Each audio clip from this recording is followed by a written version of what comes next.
చంద్రుడిలోకి rocket పంపించారు, చంద్రుడిలో దిగాడు మానవుడు, మంచిదే. దిగిన తర్వాత వాడిని చూశాడు, అక్కడ ఎవడో ఏం కనిపించలేదు, ఎక్కడ ప్రాణికోటిలో ఒక్కడేం కనిపించలేదు.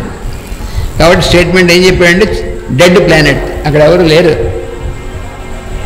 ఎప్పుడో ఉన్నట్టు చనిపోయినటువంటి వాళ్ళు అయి ఉంటారు పాపం, అందుకని ఆ ప్లానెట్ మాత్రం అక్కడ ఉందనుకుంటాడు మానవుడు. కానీ చంద్రుడు గోళం మీద దిగారు, కానీ చంద్రలోకంలోకి ఇలా వెళ్తారు వాళ్ళు.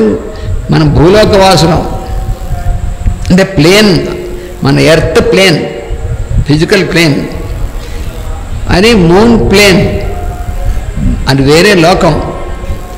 ఈ లోకంలో ఉన్నటువంటి ప్రజ్ఞ, ఈ లోకంలో ఉన్నటువంటి వాడికి ఆ లోకంలో ఉన్న జీవులు కనబడరు అసలు, వాడు ఆ లోకంలో చేయబడి ఉంటారు దాంతో.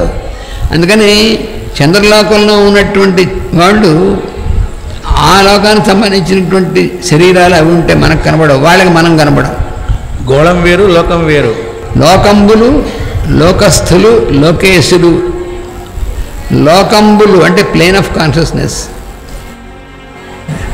లోకస్థులు అందులో ఉన్నటువంటి జీవులు, లోకేశులు అంటే దానికి అధిదేయమైనటువంటి వాడు. సూర్యుళ్ళు కూడా ఉంటారండి. అయితేనే ఏమిటి మీరు చెప్తున్నారంటే సూర్యుళ్ళు కూడా సూర్యలోకానికి సంబంధించిన ప్రజ్ఞతో ఉంటారు వాళ్ళు. అదే ఉట్టి సూర్యుడు అంతా గ్యాసే అండి, వీడి బుర్రలో ఉంది గ్యాస్. ఇది ఊహకి ముందు అందేది, మనం ఊహించడానికి వీల్లేదు. ఈ మెల్లిగా ధ్యానం చేస్తే అందేటువంటివి కానీ కూర్చుని మనసుతో ఊహిస్తే ఏం అనదు.